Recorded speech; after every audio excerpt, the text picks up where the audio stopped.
That is why they're only concerned about the expectation of inflation. This is done through a myriad of tricks to make inflation seem much lower than it is. They do this so as not to scare you while they gut your savings and earnings. This also ensures that the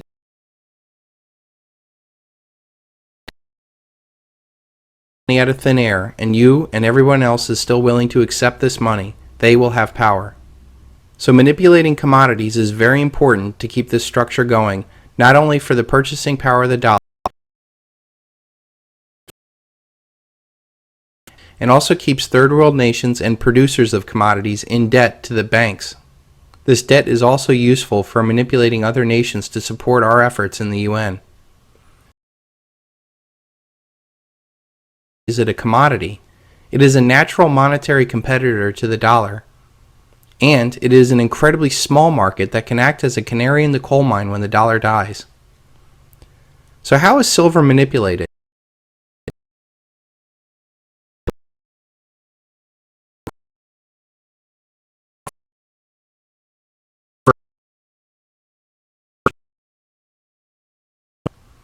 I have already covered in the Silver Bullet and the Silver Shield the extraordinary efforts they used against the Hunt brothers and when they twisted Warren Buffett to drop his silver adventure. Modern silver manipulation is different from that of the past. First, people must realize that there are two completely different silver markets. There is a paper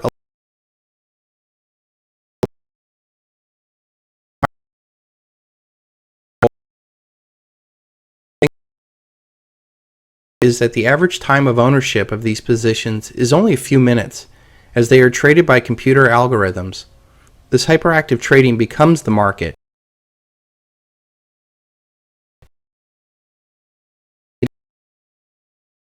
News on a highly frequent and noisy basis. It creates the view that nothing is really going on in the world, when in fact there are very real important things happening below the surface. Well, the paper false picture in the market, while the real physical market is only moving powerfully one way. Beyond the high-frequency trading, the criminal elite also use fractional reserve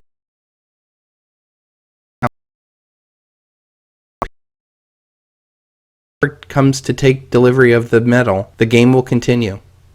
They also lease metals that they don't have, providing liquidity into the market and a false sense of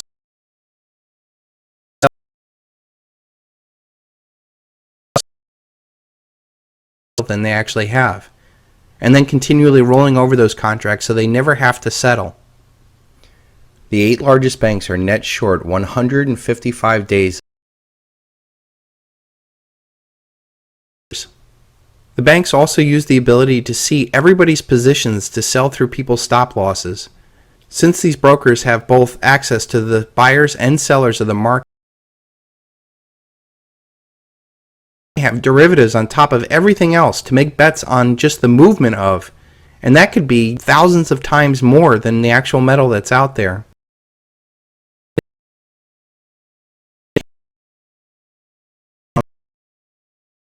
This is the day that Alors, a priori, on me dit que ça rame. C'est quand même un reportage intéressant. Après, c'est des taux, notamment de l'argent ici. Je laisse le lien pour ceux que ça intéresse, c'est intéressant. Et puis, on va enchaîner. Donc, on a des vendeurs là qui mettent un peu de pression. On a 8 € de profit. Total des 6466 points, ou si on reste bloqué au-dessus. Pour le moment, on a vraiment une zone d'hésitation. Avec un espèce de triangle descendant qui s'est mis en place. Donc, des plus hauts, de plus en plus bas. Plus bas que les précédents, on a juste les ombres qui sont passées en dessous. Et cette zone importante, les 6466 points. Alors, est-ce qu'elle a une valeur par le passé? On va voir. Moi, par le passé, si on passe sur du plus long terme, donc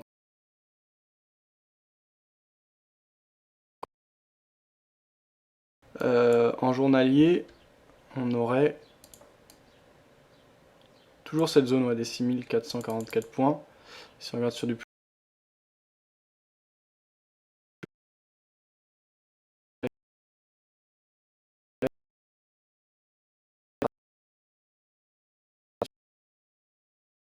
passé, donc on le voit ici.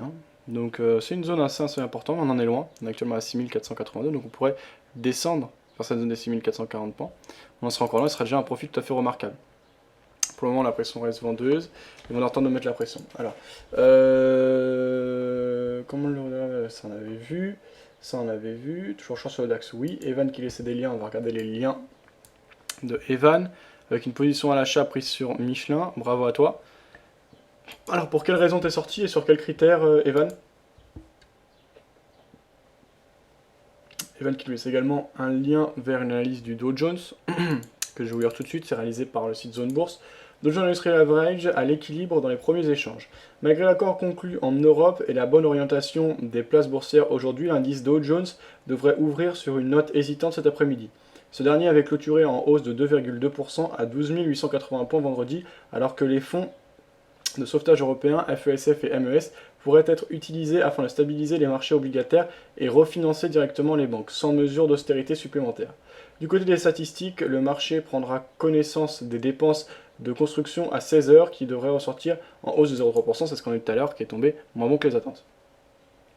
Graphiquement, le Dow Jones est en phase de rebond et conserve ainsi une dynamique positive en données horaires au-dessus des 12 675 points et la moyenne mobile à 20 heures, voire au-dessus des 12 770 points en intraday.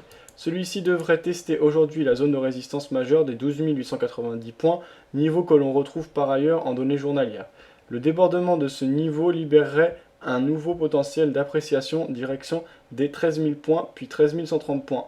Sous les 12 770 points, on pourra au contraire s'attendre à de nouvelles prises de bénéfices avec 12 175 points en ligne de mire, mouvement qui ne remettrait toutefois pas en cause le rebond. Donc on avait un graphique qui est attaché à ça, je vous laisse le découvrir. Donc voilà, ici le graphique en 1 heure. Jones.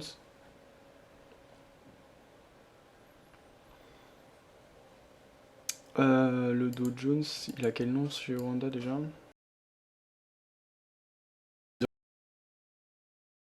Sur le DAX, pas très intéressant aujourd'hui. On va aller voir ce qui se passe du côté des autres marchés, voir s'il y avait d'autres choses à faire plus intéressantes.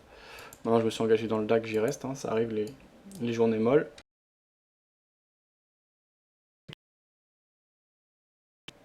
Et qu'étonnamment, les vendeurs reprennent assez formellement en main le marché sur le DAX, sur le Dow Jones, pardon, suite à cette retest des 12 900 points. Qui a vite été retracé. Alors, qui va tirer l'un à la baisse ou à la hausse? Je pense quand même qu'il y a une vraie pression vendeuse sur les marchés US. Certes, les marchés européens sont rassurés par rapport à ce qui dit vendredi.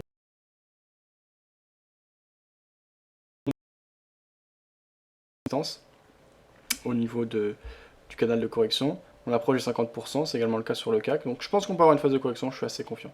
Si on regarde les autres produits, donc l'euro-dollar, je voulais jouer. Malheureusement, je suis arrivé trop tard et j'étais un peu frustré. On verra ce que ça donne maintenant. J'ai fait un autre choix du coup, c'est pas un problème. Du côté du câble, on n'a pas de baisse majeure, mais tout de même un certain élan baissier, donc le dollar qui se renforce hein, face à l'ensemble des devises. Tout autant, voire plus que le dollar, on voit souvent d'ailleurs quand il y a des mauvaises nouvelles qui tombent, le dollar qui s'en face à tout le monde, qui se renforce face à tout le monde, sauf face au yen, et là on a encore ce cas aujourd'hui, avec la... Ça aussi c'est plutôt bon pour nous hein, par rapport à notre position. Certes c'est souvent que le DAX surperforme, mais on a tout de même un DAX qui pourrait être tiré à la baisse. Du côté de l'euro-yen, on dégringole, donc ça prouve que les actifs à risque sont sous pression cet après-midi. Le bon cheval puisque tout baisse sauf le DAX. Du côté de l'or qu'on a ici, il n'y a pas de mouvement particulier. Hein. L'or reste assez stable cet après-midi.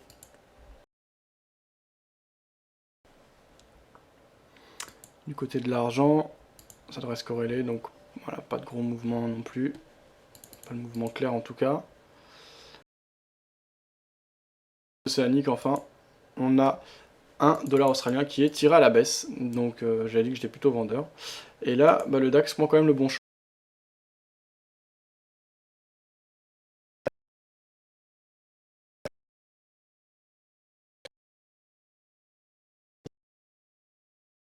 Je suis en low, ah ça c'est pas cool, eject euro, disait Windows, donc tu viens de couper, t'as pris un profit ou t'as été stoppé là à l'instant Windows, après t'as été stoppé, je crois que t'étais acheteur tout à l'heure, Evan qui disait pourquoi l'image d'un sous-traiterait de minable. Ça veut dire quoi, laguer? C'est d'ailleurs pour ça que ni lui ni des gens aussi bons que lui ne viennent pas. T'es un gros bouffon, point, tu sers à rien. Déjà, ici, on a reçu des mecs comme Stéphane Sauduteil, on a reçu je suis allé faire des vidéos chez Jean-Luc Cussac, donc filmer ses portes ouvertes. Puis j'ai interviewé Alexandre Baradez, j'ai interviewé la semaine dernière Pascal Talarida et son collègue qui était ex-trader professionnel dans des grandes banques. On a reçu donc Nicolas Chéron, on a reçu Fabrice Coustet, responsable de CMC Market. Tout ça, c'est vraiment des gens qui sont des acteurs importants en France, même si le marché n'est pas très développé, et donc des gens de grande qualité, donc qui ont accepté de venir ici. Nicolas Dose, je le connais pas du tout, après il n'aura pas l'intérêt à venir ici, parce qu'il est déjà présentateur pour une autre chaîne, mais t'es vraiment c'est toi, tu dis on est des minables, c'est toi le minable, il y a beaucoup d'efforts qui sont faits ici, on a reçu des gens de qualité, j'en suis très content, on travaille dur pour tout ça, donc si t'es pas content, tu viens pas, t'as rien à foutre ici, de toute façon je m'en fous de... Tu vois ce que je veux dire? Tu viens, tu critiques, t'apportes rien, donc au pire barre-toi. Ok, Evan disait, ça veut dire que ça... Ok. Qui se ressemble, ça semble, disait point. Bah barre-toi alors, si, si on est si nul que ça, barre-toi. Le son et l'image sont entrecoupés, voilà, ça on avait vu. Maintenant ça va être mieux. Qu'il est jeune. Et ici l'assemblage a déjà été fait. Ok, Pam, si tu veux, bref, vas-y, je vais même pas débattre avec toi, connard.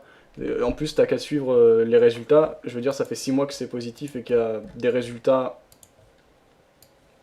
voilà, par rapport à mes prises de position. Bon, alors après, c'est pas pour mettre spécialement moi en avant, hein, mais voilà, depuis 6 mois. Donc février 7,78%, mars 11,22%, avril moins 0,70%, mai 8,20%, juin 11,32%. Actuellement, en juillet, on est actuellement à plus 0,45%. Le Dradom a été relativement maîtrisé, donc c'est pas une stratégie folle ou quoi que ce soit. Et là d'ailleurs il repart à la baisse, on est actuellement à 14,07%. Donc c'est vraiment du trading maîtrisé avec pour l'instant des gains très très intéressants. Donc je vois pas sur quoi tu te bases pour nous traiter de minable et dire qu'il y a du mauvais travail, je sais pas quoi. Donc tu sers vraiment à rien et essaye de prouver et amener des choses plutôt que de participer pour rien. Tu critiques l'émission, ça n'a aucun problème, mais que tu nous insultes et que tu dis qu'on fout rien ou je sais pas quoi, c'est vraiment c'est minable. Ok. C'est là, ok, le son et l'image sont entrecoupés. Ok, Jens, ok. MacGyver qui disait qui se ressemble, ça semble. Ici, c'est le forum des boss. Tu dois être le leader, toi, toujours le mot pour rire, jamais rien d'autre. Il faudrait qu'on crée une team avec Fabien comme leader pour en découdre avec ces vieux calanois. Bref, n'importe quoi. Merci de me donner raison. Windows qui disait le dos a bien dégueulé aussi. En effet, ouais, l'ensemble des marchés actions a bien baissé. Malheureusement, ça n'est pas le cas du DAX. On voit ici donc le Dow Jones qui accélère fermement et fortement à la baisse. On avait le S&P ici, si on le prend H1, qui a bien dégringolé ici. Et malheureusement, le DAX, pour le moment, on a eu une tentative.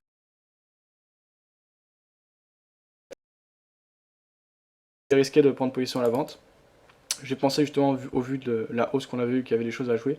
Pour le moment, c'est délicat et ça peine à se mettre en place. Maintenant, c'est vrai que tous les actifs vont dans le même sens. Ça pourrait tirer le DAX à la baisse. On va continuer à chercher donc de l'information. Qu'est-ce qu'on a vu? Ton comportement démontre ce que je voulais dire. Oui, tu sers à rien, point. Arrête de faire genre le mec mature ou quoi, tu sers à rien du tout. Viens parler avec moi si tu veux, tu vas donner tes arguments pour critiquer l'émission, etc.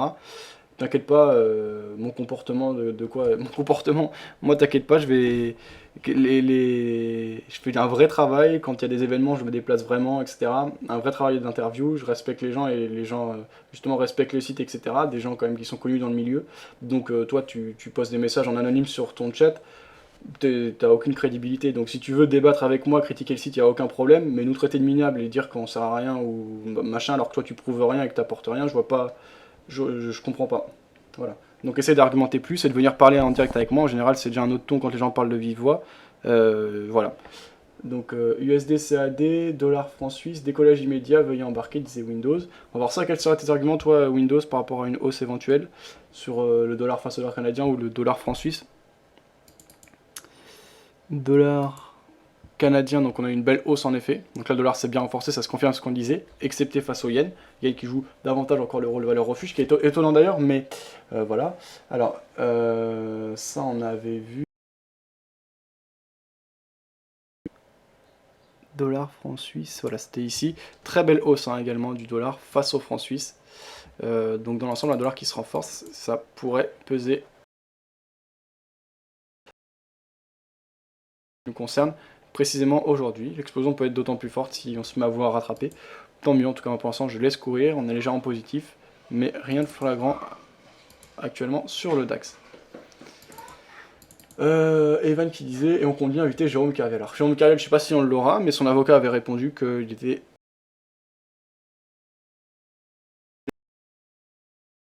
On avait laissé un lien, c'était le lien de Trading Central il me semble, qui annonçait une hausse de l'euro-dollar, qui pensait à une éventuelle phase de correction en direction des 1.26, 1.2580 pour une poursuite, une cassure des précédents plus haut et un retour vers les 1.27-25. Donc eux, ils auront un avis plutôt aussi. Moi, je reste baissier plutôt sur l'euro-dollar. J'en ai pas profité parce que je serais rentré en retard et j'étais un peu frustré. J'ai préféré aller vers un autre actif qui n'avait pas commencé à dévisser. En l'occurrence, il n'avait pas commencé, c'est qu'il surperformait. Pour le moment, j'en souffre. Avec pas de perte, mais pas de gain non plus, alors que ça aurait été un bien intéressant, y compris sur l'euro-dollar. C'est toujours comme ça, le trading c'est pas une question d'avis seulement, bien sûr l'avis, c'est-à-dire prendre son choix, choisir un biais, acheteur ou vendeur, c'est très important, c'est également une question de timing. Hein. Si on a raison en retard ou trop tôt, eh bien on n'a pas de profit. Alors, ce qui compte en trading, c'est bien sûr de faire des profits. Pertuzo qui disait je suis en vente sur l'euro-dollar en M5, merci Pertuzo. Voilà donc ce qu'on avait... on avait donc une hausse précédente qui était assez importante, c'était vendredi. Une phase de correction, on revient à plus de 38.2 et on revient au contact d'une zone de support potentiel. Donc un point de vente là-dessus. Alors pourquoi est-ce que tu vends? Je vois que c'est vente. Or là, ce que tu dessines, c'est une zone de support à la bord des 50%. Est-ce qu'il n'aurait été pas plus cohérent, par exemple, d'attendre la cassure de cette zone justement des 50%, qui est également une zone de support horizontale précédente, donc aux alentours des 1.25-54, pour parier sur un breakout et une poursuite du mouvement de correction? Pourquoi une vente précisément à ces niveaux, Pertuso, si tu peux préciser s'il te plaît? Et à quel niveau est ton stop loss sur cette position? Quels sont tes objectifs également? Ça peut être intéressant. Il a répondu quoi l'avocat? Il a répondu... Il avait répondu, attends, je vais te dire ça tout de suite. C'était quoi son nom déjà?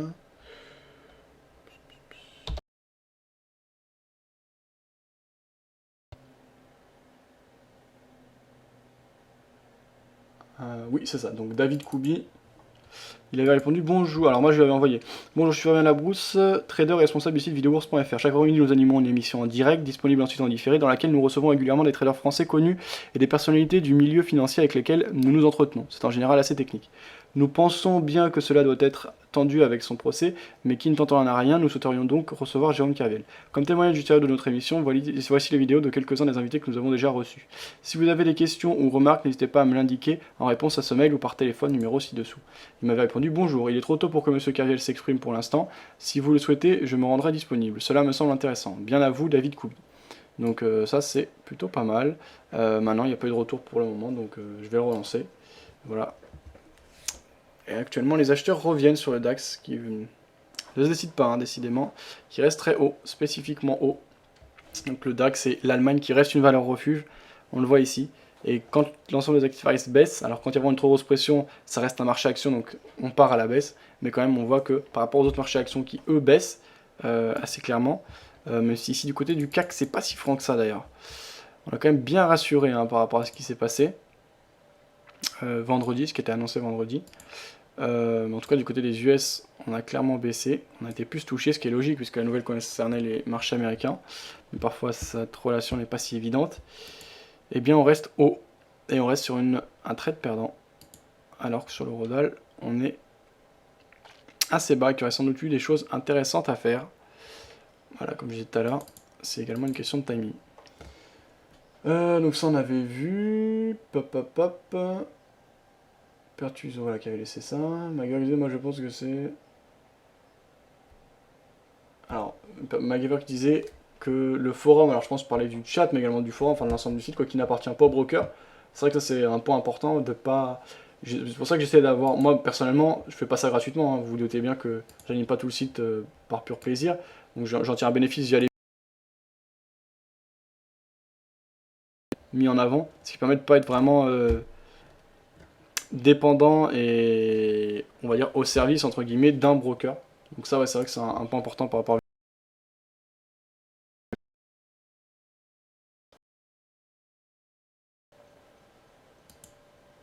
Du côté du DAX, toujours une certaine pression acheteuse. On est repassé au-dessus des 2 moyennes mobiles exponentielles. Il n'y a pas tellement de mouvement. C'est vrai que c'est assez ennuyeux depuis le début de l'après-midi là.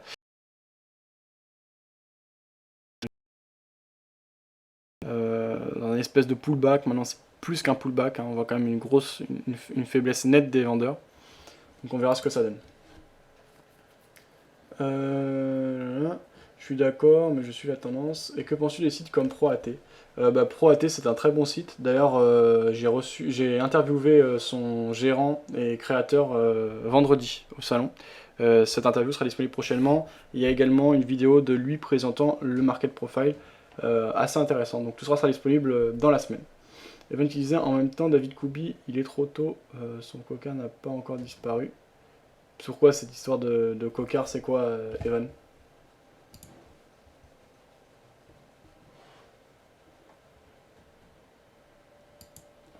C'est un petit peu qui disait j'ai mangé mes stops. Ouais, ça.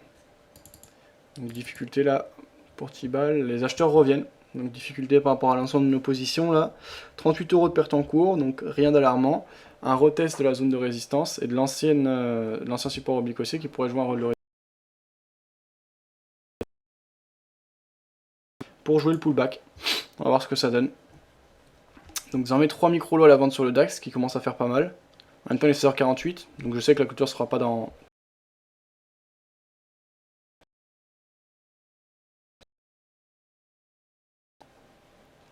Et on a en plus de ça une résistance oblique baissière. Maintenant si on a des vraies raisons et une vraie volonté des acheteurs de mettre la pression, on peut vite sortir et souffrir de nos 3 micro-lots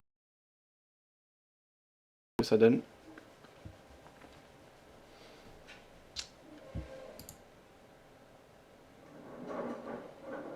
Alors, c'était quoi Eudenzia? Est-ce que tu veux nous montrer point?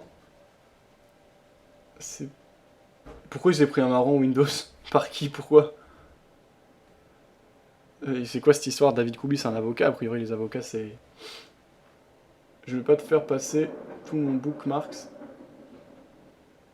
Mais c'est quoi exactement ce que tu nous montres là? Je comprends pas trop.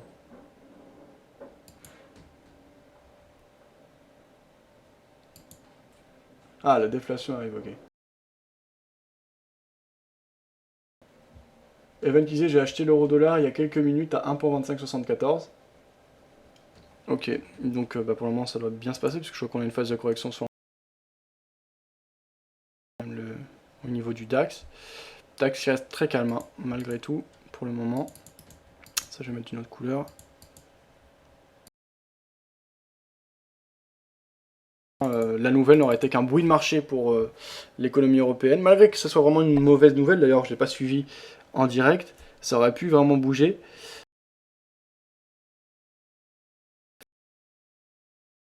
Les actifs américains, les marchés actions américains plus précisément, qui ont vraiment beaucoup réagi suite à cette mauvaise nouvelle et cette dégradation.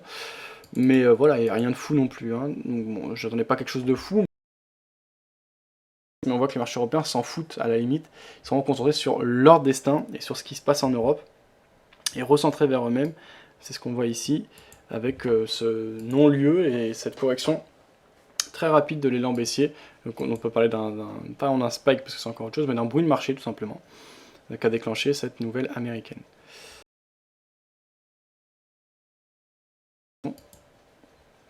On perd 52 €, donc ça y est, on est à 1% de perte par rapport au capital détenu. Alors justement, si je vais du côté de Market Fall pour voir un peu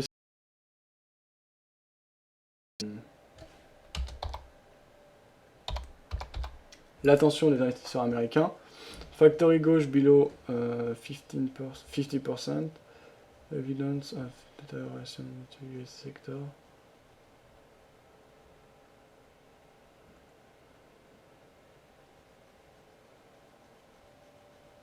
Donc c'est bien ce chiffre de 49,7% qui est en gros plan sur les marchés, sur les sites américains. Ce qui veut dire que les Américains sont très préoccupés par ce ralentissement effectif, ou en tout cas ces difficultés à se relancer, même s'il y a encore de la croissance aux États-Unis, par rapport aux dettes qui ont été contractées et à la planche à billets qui est tournée à plein régime ces derniers mois. Alors il y avait le blog a priori, alors je ne sais pas de qui c'est ce blog, Tropical Beer.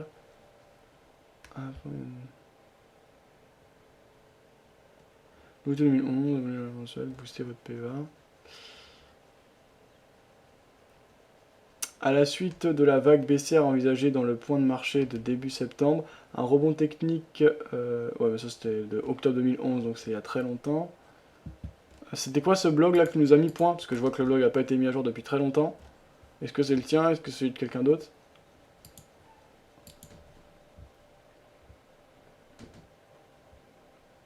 Bon, je vous laisse, j'ai ma dose pour la journée de vos commentaires. Ok, bah barre-toi. Ça va. Ok, alors Windows qui laissait un lien. Le procès de Kerviel se termine dans la fièvre. Ah oui, putain, c'est incroyable. Oh là là, c'est quoi ce délire là? Putain, c'est une drôle d'histoire. Kerviel se termine dans la fièvre. Le deuxième procès du trader s'est terminé par une plaidoirie baroque.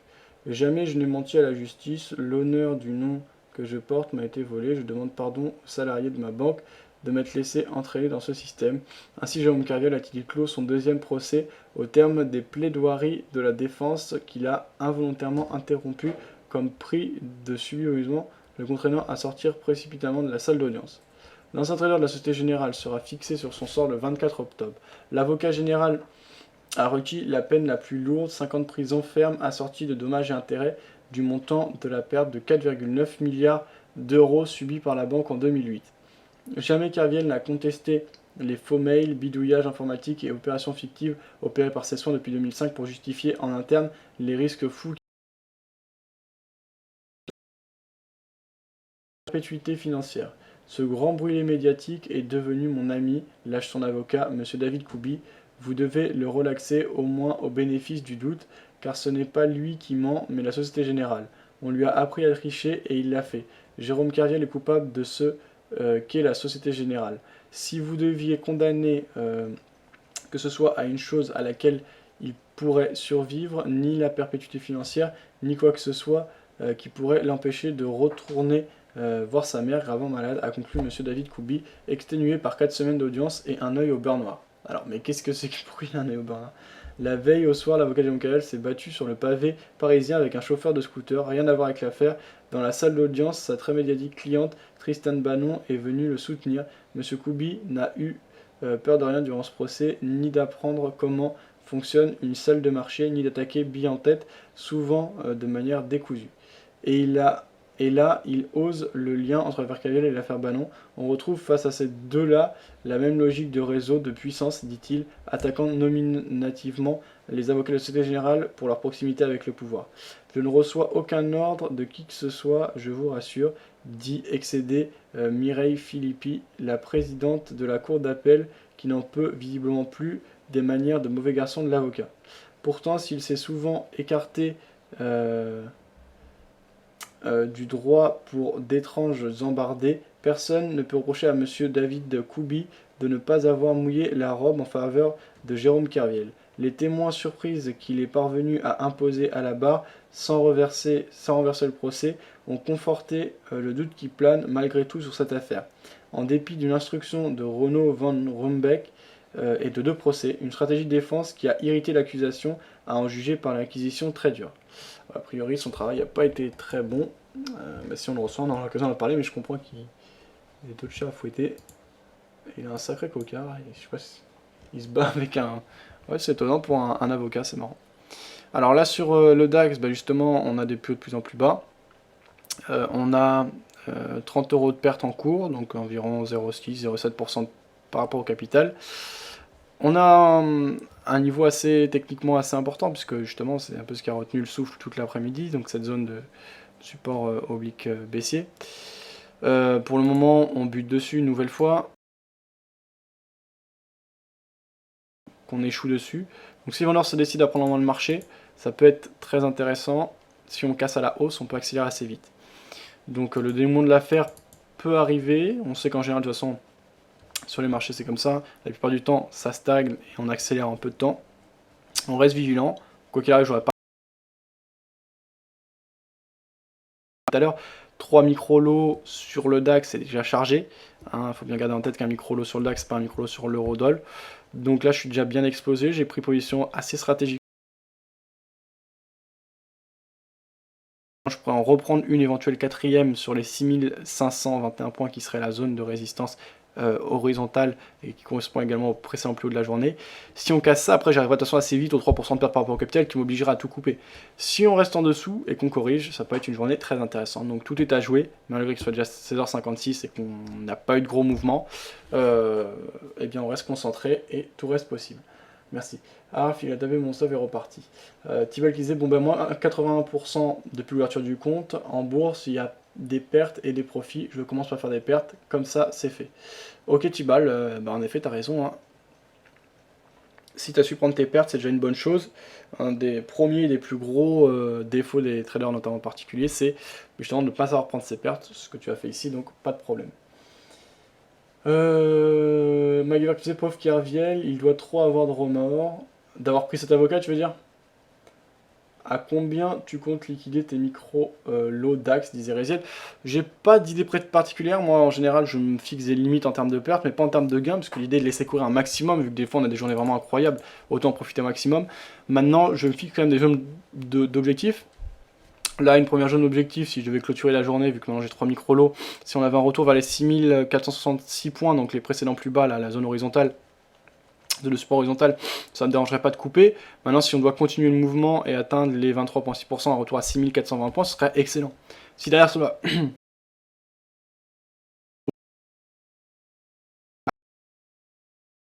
et une zone de rebond potentiel serait les 38,2% de traçant de la dynamique haussière qu'on avait depuis vendredi, donc les 6358 points. Je ferai également attention aux zones de support moyen long terme, je ferai même encore plus attention que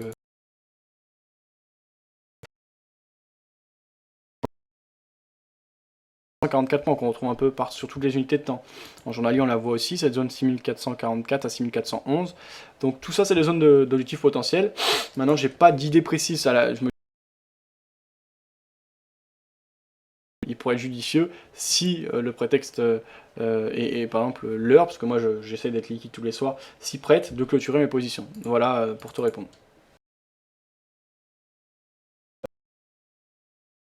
Ça m'étonnerait pas que le patron de la Société Générale était au courant. Mais bien sûr, enfin bien sûr, après, c'est pas leur ligne de défense, mais j'ai lu son livre, moi, l'engrenage, et c'est clair, ça me paraît évident ce qu'il dit. C'est-à-dire que tant que ça marchait, ils le laissaient faire, mais ils sont pas dupes et c'est pas des connards. Les mecs de la Société Générale, c'est quand même c'est pas des abrutis, les mecs qui gèrent le risque, etc. On a reçu là un trader professionnel, l'autre jour, il disait bien voilà, que la gestion du risque, c'est quand même quelque chose d'assez important au sein de la banque. Si tu te dis qu'un mec comme Cavel, avec des simples fraudes de mail, etc., est capable de gruger et d'arnaquer, et voilà, de passer outre les filets de contrôle à la Société Générale, alors tout le monde peut le faire. Alors dans ce cas-là, c'est encore pire pour moi, pour l'image de la Société Générale, que si Kerviel et si on disait voilà Kerviel c'est une victime. C'est-à-dire que leur société est complètement est pleine de failles et que n'importe qui peut la faire cracher. Alors dans ce cas-là, au vu de l'importance du système bancaire mondial, il suffirait qu'une banque tiers aux États-Unis fasse un stratagème pour faire rentrer un mec chez la Société Générale et qu'il fasse tout cracher. Je pense pas du tout que ce soit le cas. Je pense qu'ils étaient au courant, qu'on lui a même appris à le faire, que tant que ça marchait, on le laissait faire, mine de rien. C'était un secret de polichinelle, lui c'est ce qu'il dit, voilà, secret de polichinelle, le terme exact. Et le jour où ça se passe mal, on tombe des nues, on fait semblant de tomber des nues en tout cas. Et puis on dit, voilà, qu'est-ce qui se passe oui, on nous a grugé, etc. Mais j'y crois pas du tout. Surtout qu'à chaque fois, on nous le fait le coup. Il y a eu lui, il y a eu un mec en Suisse, là, je sais plus comment il s'appelait, c'était un Africain. Il y avait un mec récemment, là, la JP Morgan. À chaque fois, c'est le même truc. Donc il y a un mec qui arrive à niquer les banques. Bon, ok, je veux bien, mais à ce moment-là, les banques, c'est des gros pigeons. Alors, je pense pas que ce soit le cas. Donc moi, je pense aussi que c'est de la manipulation. Moi, je peux me tromper, mais mon idée, c'est ça, c'est que c'est beaucoup de sous-entendus, et on profite de ces sous-entendus pour ensuite accuser un mec en particulier, qui lui est sans défense, alors qu'il a affaire à un réseau. C'est ce que décrit David Koubi. Voilà, ça on avait vu.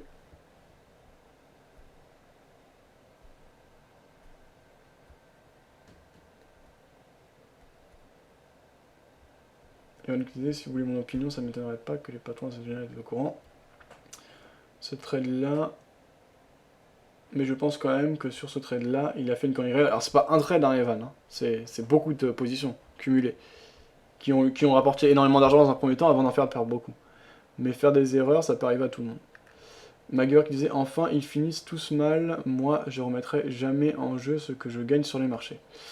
Mais ça veut dire mettre t'as pas passé ton diplôme du barreau, Fab, disait Evan. Non, en effet. Donc ouais, je disais monsieur au lieu de maître. Alors que là, on repasse positif sur le DAX. Les vendeurs tentent de reprendre le marché. Donc après, la stratégie du pullback porte ses fruits. 12,20€ de profit. Ça revient assez vite, du coup, quand on est chargé. Si ça part clairement dans l'autre sens, ça pourrait vite être très profitable. Donc on reste attentif. Voilà, ça on avait vu. Non, il s'est battu avec personne. Il s'est battu avec un chauffeur de scooter. Donc ça n'avait rien à voir avec l'affaire. Ils ont dit sur le parvis en plus du palais. Ça doit être l'enfant terrible, lui, du palais de justice. Le mec, il sort à peine du palais. Il se bat avec un chauffeur de scooter. Ok. Donc ça on avait vu. Alors on va aller chercher l'information. On va écouter un peu du côté des experts de BFM, voir ce qui se dit à une demi-heure au moment de la clôture des marchés européens. Alors, le temps que ça charge. Chérie, tu veux pas mettre la clim? Tiens, Un éventail. Je t'ai demandé la clim. la clim, ça coûte un bras. Un éventail, seulement le poignet. Envie d'une voiture vraiment suréquipée? Pour en savoir plus, cliquez sur la bannière. Citroën, créative technologie. N'est pas à l'ordre du jour. Autre temps fort de la semaine, la déclaration de politique générale du Premier ministre. Ce sera demain à l'Assemblée, puis mercredi au Sénat. C'est aussi mercredi que le collectif budgétaire sera présenté en Conseil des ministres.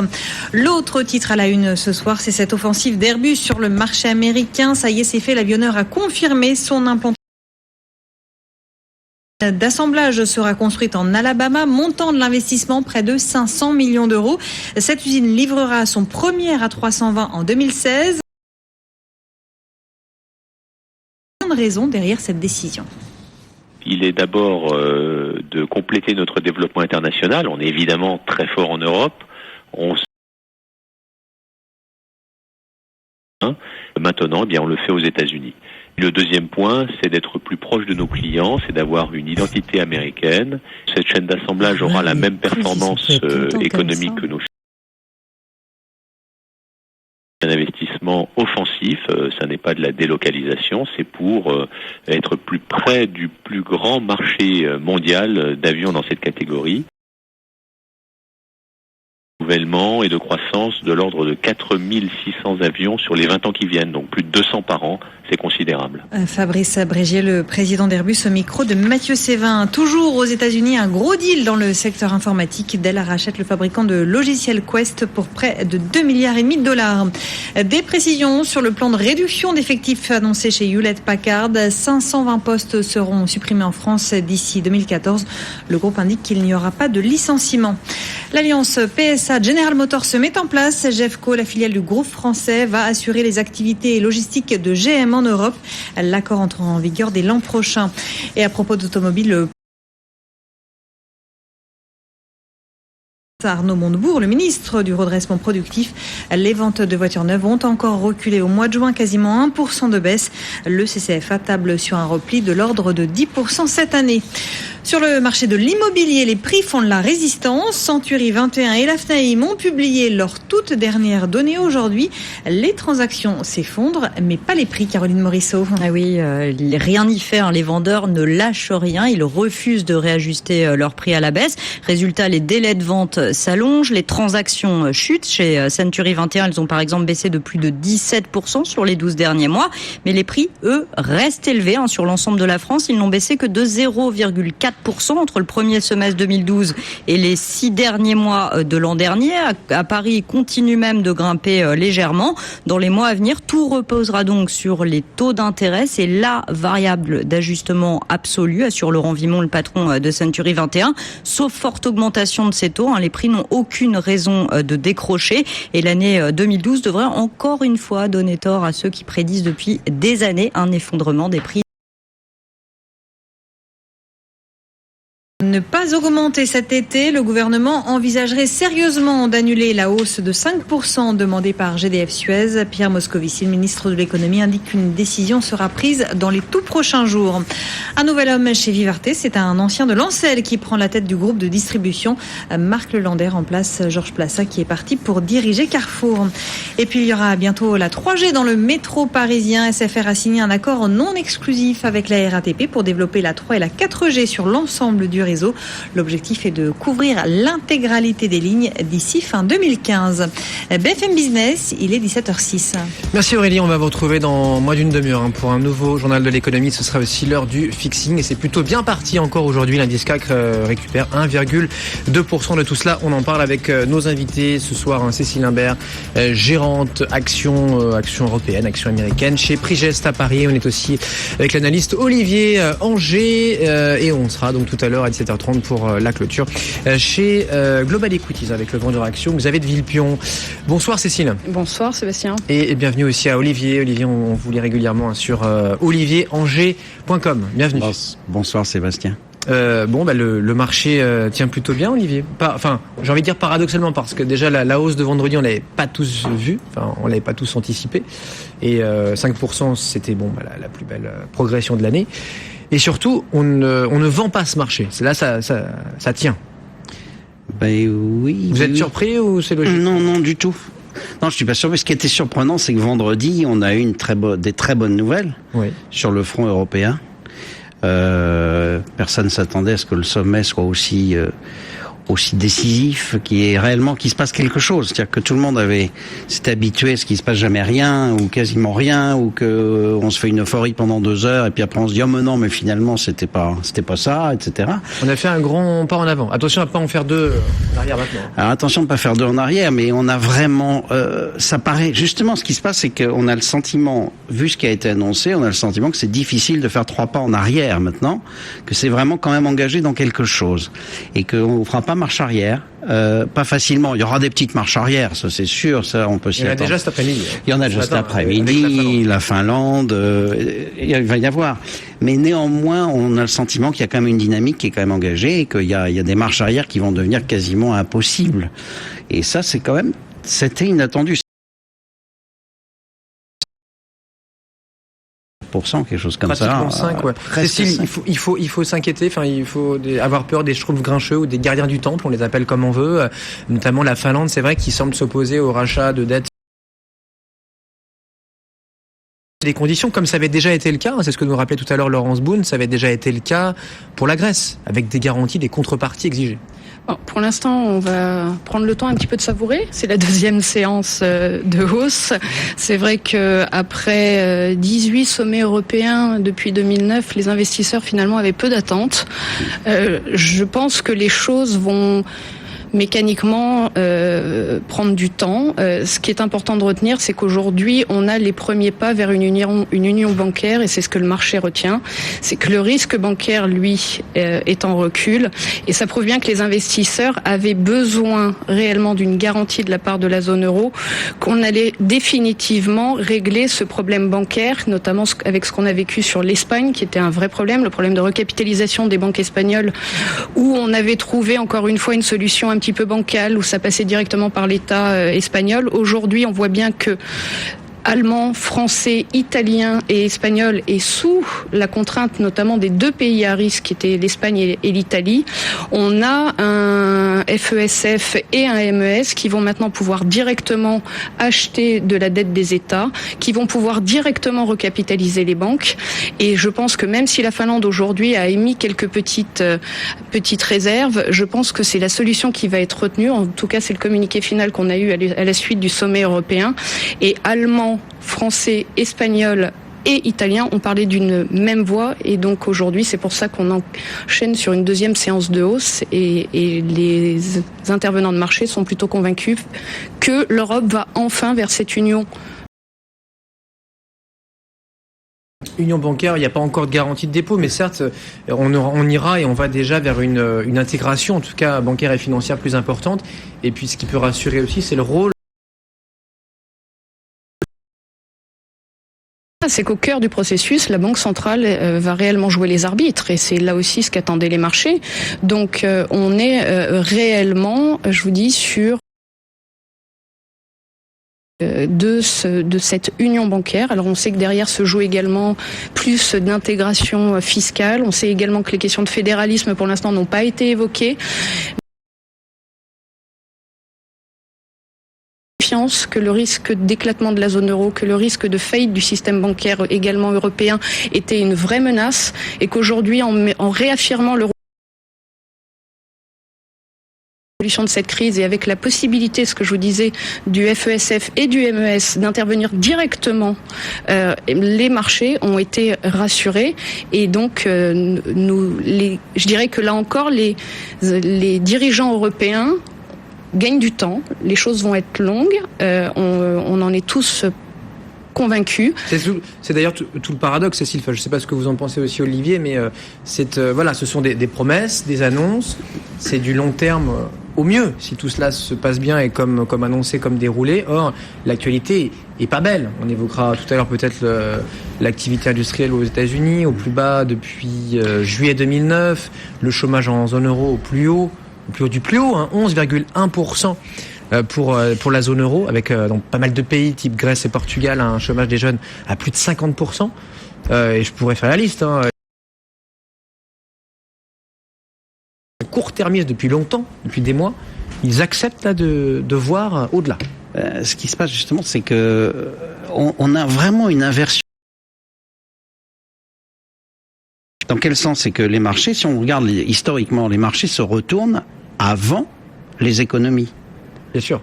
C'est leur boulot, c'est leur job, d'anticiper. D'anticiper. Alors quelque part, ça fait maintenant, on peut dire, enfin en Europe en tout cas, ça fait plus d'un an qu'on est dans une espèce de marché qui à un moment a cru qu'il avait trouvé une solution fin décembre avec le LTRO, mais c'était la BCE toute seule. Le problème, c'est qu'il manquait le côté politique derrière. Donc quelque part, ça a grippé. Donc ça a marché. Olivier, on peut viser les plus hauts de l'année, 3600 points qu'on avait vu en mars, voire 4000, ou je vais beaucoup trop vite là. On peut viser 3600 et d'après moi on peut viser même bien au-delà. Mais bien au-delà, sur quel horizon? Je dis pas pour le 20 juillet, du tout. Bon. Quelques mois. Mais qu'on peut viser 3006 et bien au-delà. Un petit rêve, mais c'est pas si un petit rêve que ça. La seule chose, c'est qu'il faut qu'il y ait les conditions pour que ça se fasse. Alors, on va avoir normalement une première phase qui va être un bras de fer logique. C'est toujours la même chose, cette espèce de bras de fer où on est dans la zone dans laquelle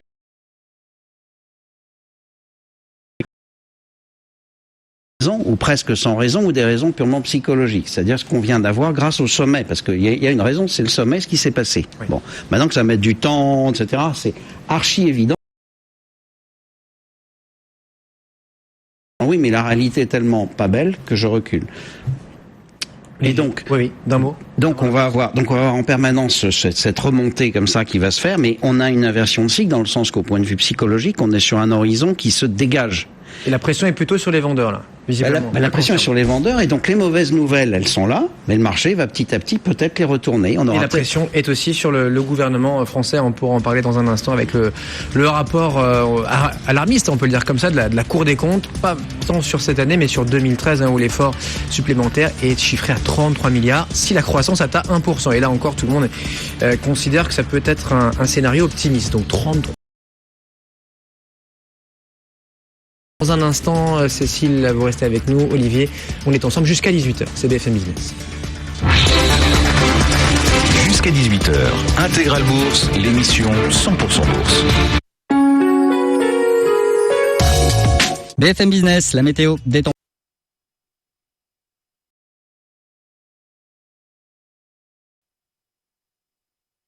Voilà donc le point réalisé par BFM. Alors au niveau des gros titres sur BFM, Wall Street ouvre plutôt en hausse mais l'inquiétude demeure. Finlande et Pays-Bas discutent l'accord du sommet de Bruxelles. L'essentiel de l'écho du DG. Vuitton dans le cénacle des joailliers de la place Vendôme. PSA à la peine, pas de rebond du marché automobile en vue. Michel Simpin accorde 2000 postes supplémentaires à Pôle emploi.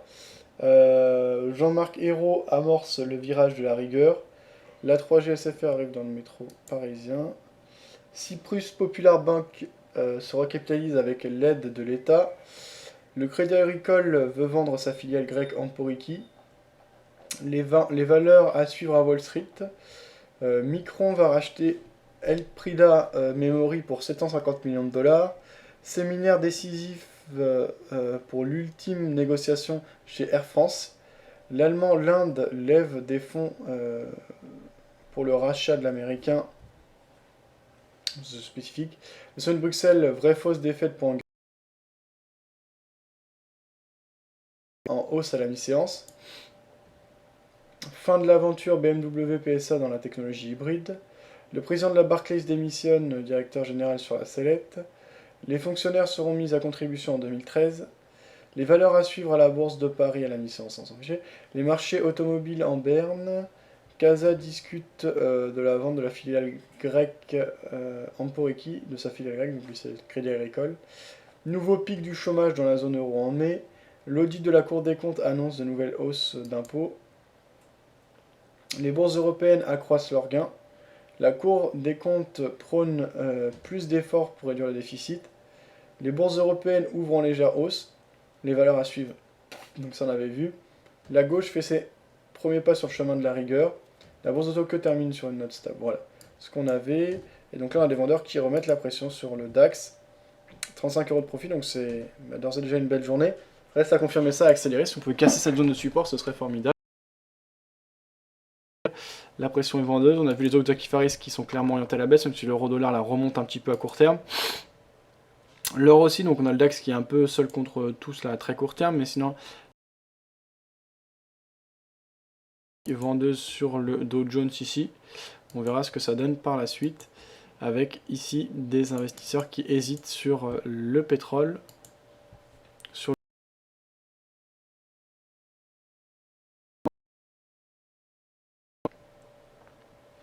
On a vraiment de l'hésitation, donc c'est pas évident. 16,70 € de profit. Il est déjà 17h17. On va voir ce que donne la clôture des marchés européens. Ils sont encore bien orientés hein, malgré tout aujourd'hui, avec une poursuite de la hausse malgré, on va dire, on vient un peu contrebalancer la très bonne nouvelle de vendredi. Un cas qui progresse quand même de 1,11%, donc une hausse très significative. Alors sur le chat écrit il y avait des réactions, ça on avait vu.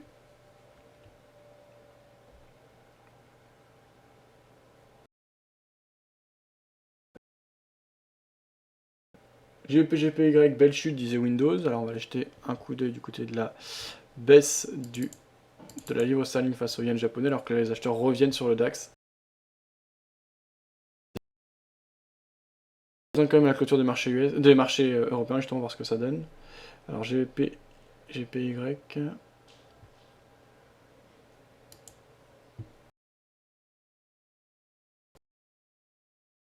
Donc on a eu une très belle baisse, hein, donc le yen qui se renforce, le yen donc actif à valeur refuge par excellence, qui reste des vendeurs qui continuent à mettre la pression. Bon, sur le DAX, c'est quand même pas une...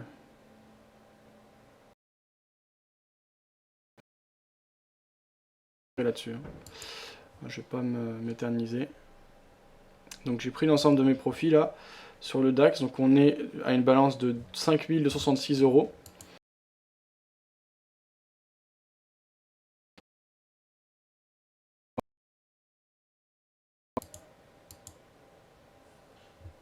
Donc sur la journée on prend 41,50 €, c'est quand même une belle journée.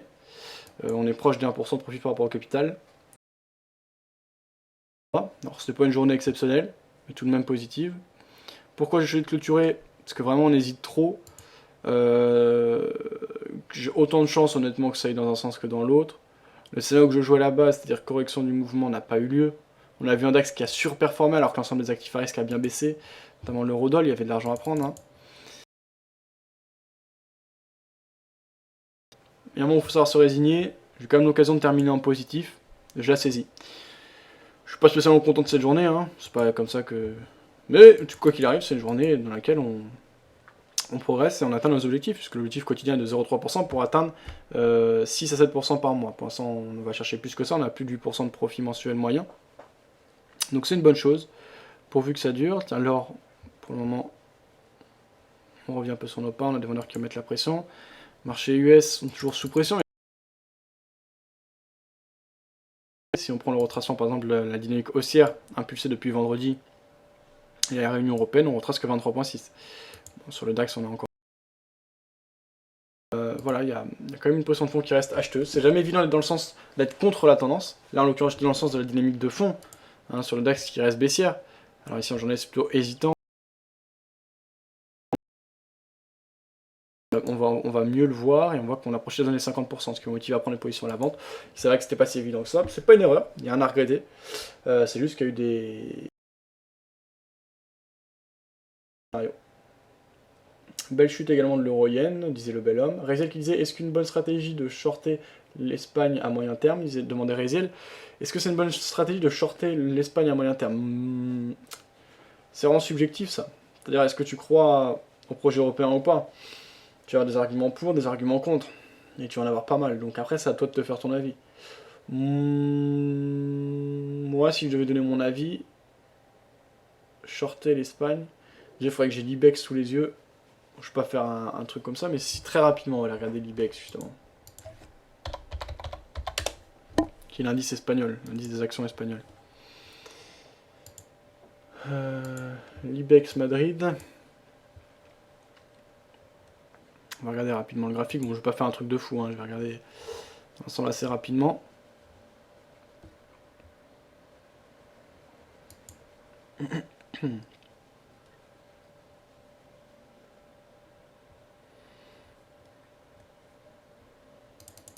Alors, sur l'Ibex ici,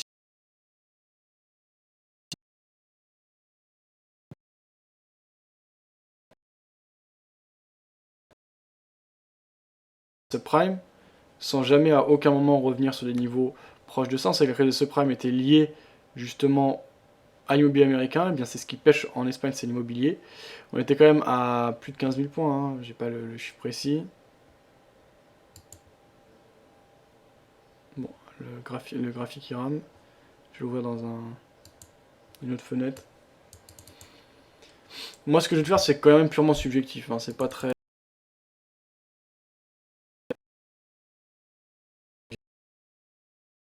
Indicateur qui me servent à rien, moi.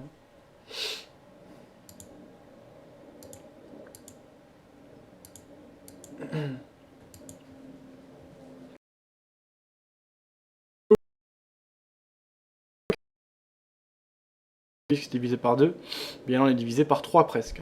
3 x 6, 18, on était à 16 000, on va dire par 2,7, ce qui est énorme. On a eu une grosse baisse, on est actuellement encore plus bas que les plus bas de la... Faut pas oublier que les marchés actions, notamment l'IBEX ou le CAC 40, ça reprend les plus grosses capitalisations boursières. Donc a priori, pour le CAC 40 c'est les 40, ici c'est les 35.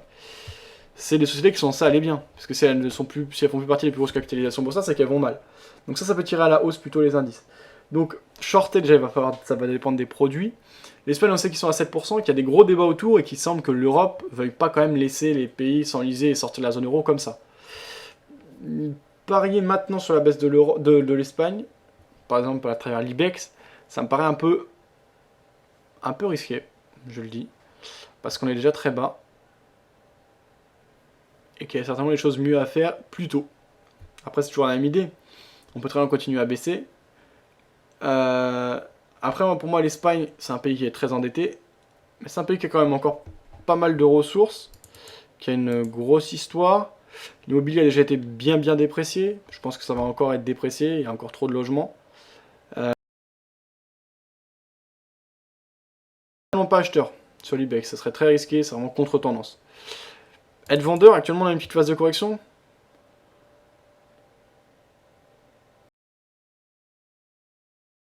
L'Espagne. Fondamentalement, je suis pas spécialement calé. Tout ce que je sais, c'est que les Européens, et notamment ceux qui ont encore de l'argent, donc l'Allemagne en tête de proue, bon, la France un peu, même si on n'a pas des masses, mais elle a encore un pouvoir de décision et elle-même n'est pas attaquée pour le moment.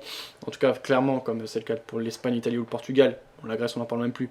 Ou Malte, on n'en parle pas non plus. Enfin, si, mais voilà, c'est très attaqué. On n'est pas dans le même registre là. Pour moi, c'est quand même une drôle d'histoire que d'acheter maintenant. Ça, c'est pas possible pour moi. En tout cas, je le ferai pas. Parce qu'on vient de casser des précédents plus bas et qu'on est très mal. Vendre, on est déjà très bas. Faut voir ce qui a été pricé. J'en reviens un peu à ce que je disais, hein, c'est subjectif. En tout cas, je serais plus vendeur qu'acheteur, ça c'est clair. Si je veux prendre une décision, en plus sur une petite phase de correction là, je serais plus vendeur qu'acheteur. Maintenant, à mon avis, il y a d'autres choses plus intéressantes à faire. Voilà, il y avait Nadia qui parlait notamment du pétrole, elle disait qu'il y avait des bonnes choses à faire. D'autres choses à faire. que de vendre les marchés espagnols maintenant. Après là j'ai regardé spécialement l'IBEX, il y a peut-être des choses intéressantes à faire au niveau des taux, etc. que je connais pas. Et bon, c'était plus pour donner un avis, je suis pas du tout spécialiste, je préfère parler de ce que je connais. Donc ça on avait vu, machin, bah hop hop hop, ok. MacGyver qui disait sondage vis à d'autres traders du forum, vous avez un Mac ou un PC? Moi j'ai un PC, ouais, MacGyver. Pourquoi ce sondage? Qu'est-ce qui est intéressant pour toi? Raziel qui disait les deux pour ma part. Raziel qui disait concrètement vis-à-vis du sommet, tu penses que c'est artificiel? Quel est ton avis? Moi honnêtement il faut que je m'enseigne plus. Là je l'ai pas passé parce que dans le cadre de l'émission, parce que je suppose que vous avez tous suivi ça vendredi, mais moi j'ai pas été spécialement informé. J'ai entendu 120 milliards, j'ai vu qu'il y a des décisions qui avaient été prises pour plus de fédéralisme et le début de l'union bancaire, mais je suis pas spécialement renseigné sur ce qui s'est dit vendredi. Donc j'ai pas d'avis précis là-dessus. Ce que je constate c'est que ça a largement rassuré les investisseurs, qu'après moi même mon avis il est pas très intéressant, ce qui est le plus intéressant c'est l'avis des investisseurs. Donc a priori ça a quand même un certain impact. Maintenant c'est pas non plus la folie, sinon aujourd'hui on aurait une journée à plus 3% encore. Si les investisseurs étaient si fous que ça, et si on jouait par ça. On voit que la Finlande et les Pays-Bas discutent par rapport à ça, donc ça passe pas aussi bien auprès de tout le monde. Voilà, il faudrait que je me renseigne plus, je me ferai un avis précis au fur et à mesure de la semaine. Pour le moment, ce que je constate, c'est que c'est une bonne nouvelle qui a été pricée par les investisseurs, donc reconnue et saluée par les investisseurs, donc c'est pas qu'une promesse, c'est pas que du vent du point de vue des investisseurs. C'est pas non plus la nouvelle du siècle, et que les problèmes de fond structurels demeurent. Voilà ce que je pourrais dire. Tu penses que ça en avait vu. Enfin, je veux dire au niveau de la réaction des marchés. Voilà, au niveau de la réaction des marchés, oui, c'est bien. Non, ça n'a pas spécialement continué aujourd'hui. Et t'as vu que moi j'étais vendeur, c'est que je crois pas non plus que c'est le sauvetage du siècle. Après, il faudrait que je vous renseigne davantage. On peut écouter hein, si vous voulez avant de se quitter. De toute façon, moi ça me dérange pas de rester encore un peu. Hein. Je vais aller me renseigner justement à ce sujet. Essayer de voir la vie des uns des autres. Là, ça a été mis à jour il y a 2 minutes, là, le suivi du compte. Donc aujourd'hui, au total, on a pris 0,71%. Par rapport au capital. Donc on commence le mois de juillet sur du bon pied, avec 41 € de profit et 2622 points. Alors entre le DAX et... voilà, on a pris sur le DAX. Alors le DAX c'est un peu spécifique puisque un pip sur l'euro-dollar n'a pas du tout la même valeur qu'un pip sur le DAX. Donc c'est pas forcément cohérent de regarder en termes de pip, il faut mieux regarder le résumé. Et depuis l'ouverture de compte, donc sur l'échantillon quand même de 1078 trades, ce qui est conséquent, on est positif sur l'or, avec 262 trades au total pour 682 points de profit et 659 € de profit. On est positif sur le dollar face à l'or... Non, on est négatif sur le dollar face à l'or canadien avec 48 trades et 666,3 points de perte pour 48,43 € de perte. Sur le S&P, on a seulement 9 trades, on va pas faire le bilan. Sur le câble, on a 61 trades, on perd 1150 pips et on perd 596 €. C'est le produit qui nous a fait perdre le plus d'argent pour le moment, le câble. Sur l'euro-dollar qui est le produit qu'on a le plus tradé, on a fait 598 trades depuis l'ouverture du compte. On a perdu 2435 points et 22,99 € de perte seulement. Ensuite, du côté de l'euro-yen, 134 pips de profit pour 101 points. Et du côté du DAX, on n'a que 15 trades, mais c'était surtout ces derniers jours. 5050 points pour 204 € de profit. Donc le DAX très profitable pour le moment. Pourvu que ça dure. Après, je ne me fais pas d'illusions, c'est pas suffisant 15 trades pour prendre du recul. Le facteur de profit est toujours de 1,19, donc pas énorme. Le gain moyen est de 6,48 € pour une part moyenne de 7,21 €. On a 57% de trades gagnants pour 43% de trades perdants, donc ça semble être une stat qui se stabilise. Les trades durent en moyenne 7h04. Voilà, pas grand chose de plus à signaler. On a tradé au total 3 500 000 $ sur le compte Honda. Ça se passe bien, on continue le progrès. On est à plus 12,47 au niveau des gains absolus, 44,39% en gains cumulés. La balance n'a jamais été aussi haut. Le profit, on se rattrape bien. On est plus haut là que les précédents plus hauts qui avaient été marqués le 18 juin. Maintenant, on reste à rattraper les niveaux juste avant la grosse journée de perte qu'on avait eu justement le 15 juin. Donc rallier les niveaux de 1086 € de profit. On est actuellement à 646 € de profit depuis l'ouverture du compte. Quand même, on est sur une bonne série là, puisqu'on a 1, 2, 3, 4, 5, 6, 7, 8, 9, 10 journées, soit en léger gain, 10 journées de gain, on va dire, il y a des journées qui ont été stables ou très légèrement perdantes, mais on est sur une belle orientation actuellement, un peu comme ce qu'on avait fait au départ, et on est beaucoup moins volatile que ce qu'on a eu par rapport à l'or, etc. Donc c'est quand même une bonne chose, on verra si on arrive à continuer sur ce chemin. Et on continue donc à réduire le drawdown avec un drawdown qui actuellement est de 13,85% par rapport au précédent plus haut. Voilà donc ce que l'on pouvait dire. Pas grand chose de plus à signaler. Donc du côté des avis des analystes, je vais aller voir ça par rapport au sommet donc, de vendredi.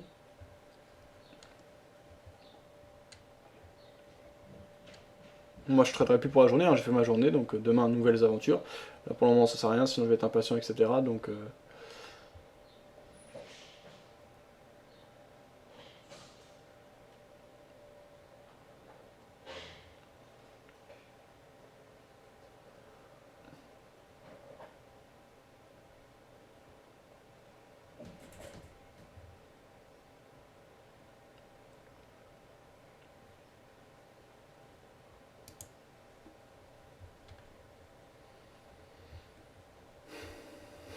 voilà, il y avait la roue de l'écho, c'est ce que je cherchais.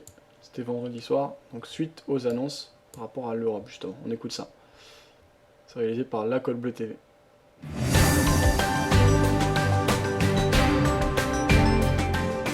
Bonjour à tous et bienvenue dans la Roue de l'écho, votre émission qui passe au crible toutes les statistiques importantes de la semaine qui vient de s'écouler. Et elles ont été nombreuses, même si elles sont un peu passées inaperçues en raison du sommet européen qui a monopolisé toutes les attentions. Alors commençons par lundi. Plus 7,6%, c'est la progression des ventes de logements neufs aux États-Unis en mai, un signal plutôt encourageant. Mardi, encore une bonne nouvelle dans l'immobilier américain avec une hausse supérieure aux attentes des prix des maisons. Mais les investisseurs ont aussi pris connaissance d'un autre chiffre, cette fois-ci décevant, la dégradation de l'indice de confiance du consommateur établi par le Conference Board. Et puis mercredi, toujours aux États-Unis, deux données macroéconomiques de bonne facture. Tout d'abord, la hausse supérieure aux attentes des commandes de biens durables en mai et ensuite le véritable bond des promesses de vente de logements sur la même période. Jeudi, retour de la zone euro dans l'agenda des statistiques avec une hausse du taux de chômage en Allemagne en juin, mais aussi une dégradation de tous les indicateurs publiés pour la zone euro, qu'il s'agisse de l'indice de confiance du consommateur ou de l'indice du sentiment économique ou encore du climat des affaires. Et puis aux États-Unis, les demandes hebdomadaires d'allocation chômage ont reculé et le PIB a été confirmé en hausse de 1,9% au premier trimestre. Et terminons par vendredi, aux États-Unis en mai, les dépenses des ménages ont faiblement reculé, tandis que leurs revenus ont eux légèrement progressé. Petite amélioration également pour l'indice PMI d'activité dans la région de Chicago en juin. A l'inverse, chute plus importante que prévu de l'indice de confiance du consommateur américain établi par l'Université du Michigan en juin. Voilà, c'est ainsi que se termine ce numéro de la Roue de l'écho. Merci de votre attention et puis rendez-vous la semaine prochaine.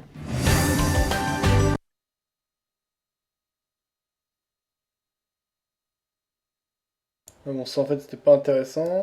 On a quand même mis un peu plus en détail tout à l'heure sur BFM, ce qui s'était fait, ce qui s'était dit justement vendredi.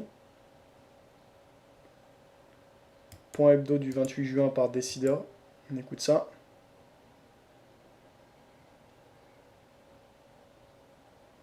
Ça change.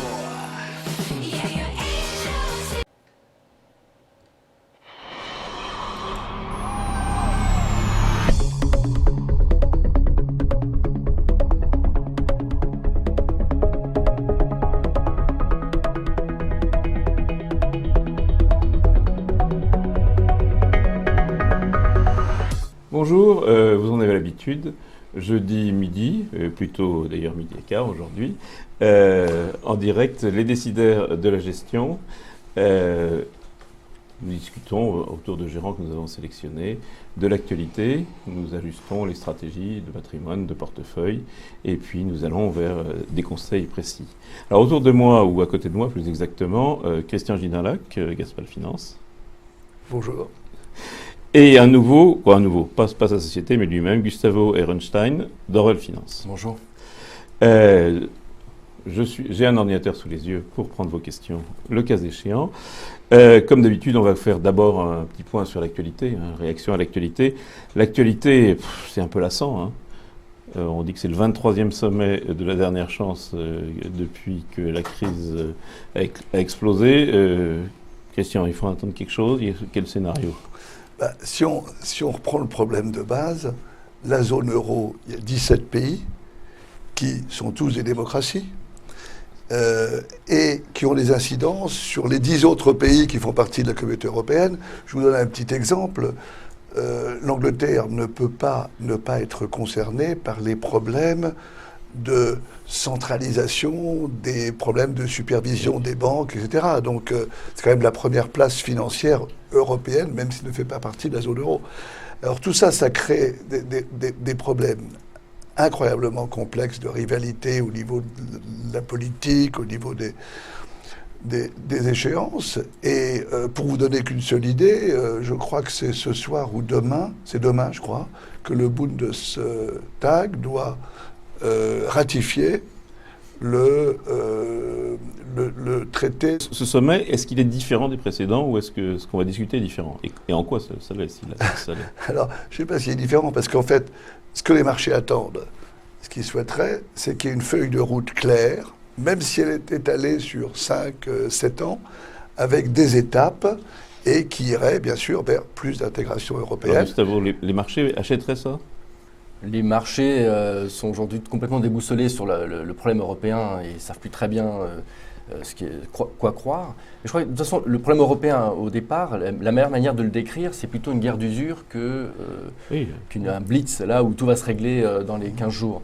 Et depuis le début, il y a eu des sommets où à chaque fois on se disait, ça y est, là, on passe un point, un tipping point, comme on dit en anglais, vraiment un point de non-retour, on va dans la bonne direction.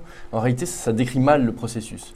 Il y a eu beaucoup d'avancées, si on y réfléchit un instant, à chaque fois dans des crises, dans la douleur, mais enfin, il y a eu beaucoup d'avancées européennes. Oui, mais on a l'impression que c'était pour sauver l'euro pendant les 3 semaines qui venaient. C'est la nature des guerres d'usure. Une guerre d'usure, vous savez jamais très bien où votre ennemi, quelle est sa capacité à supporter la douleur, jusqu'où il peut tenir. Donc on attend, et au fur et à mesure, bien sûr, ça a un coût économique. Et généralement, lorsqu'il y a des crises, évidemment, on fait des avancées. On progresse un coup. Christian, est-ce que là, aujourd'hui, on va effectivement avoir un plan de moyen, de long terme qui, malheureusement ou heureusement, va vers du fédéralisme, c'est-à-dire vers l'abandon de ces 17 démocraties d'une partie de leur pouvoir ? Je ne suis pas une petite souris, donc je n'étais pas hier soir au dîner Merkel Hollande.